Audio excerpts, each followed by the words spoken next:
I think it was all calculated. The thing about Trump, I think the Washington Post did a fact check on him, and he made over 25,000 improper or lies to the people over the course. He was the consummate con artist.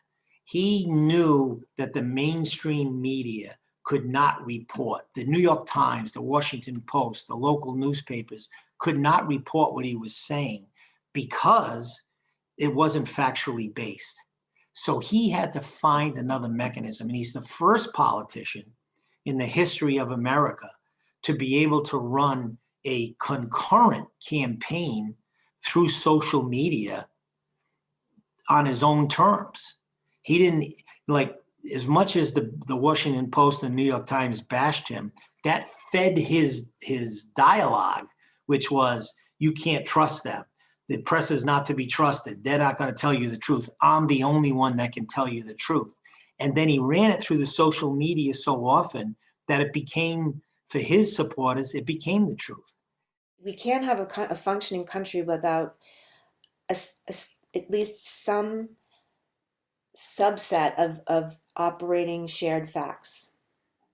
I mean, there are people in this country, right? Notwithstanding the fact that Trump lost 60 cases that were filed in courts of law challenging the election, had his own cybersecurity chief say it was the safest election in history, had his own attorney general say that there was no evidence whatsoever of fraud, significant fraud.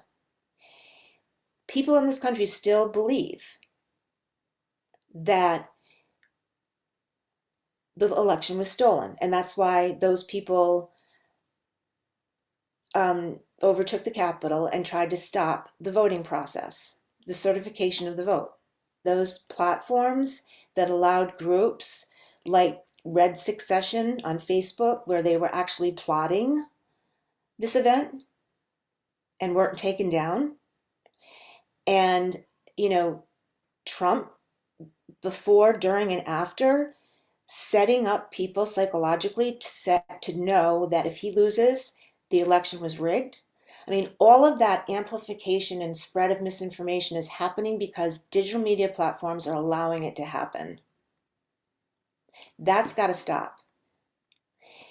If once that stops, I do think that we can get to the point where we have a shared set of facts. These people, these QAnon people, Pizzagate, these conspiracies are purposely being put up front on algorithms because the business model for the social media platforms is to make more money, and the way they do that is to get more users. And they get more users when they put the sensational stuff up that spreads 6 times faster than the regular stuff. I don't think that we're going to have as many conspiracy theorists. I don't think we're going to have another raid on the Capitol, for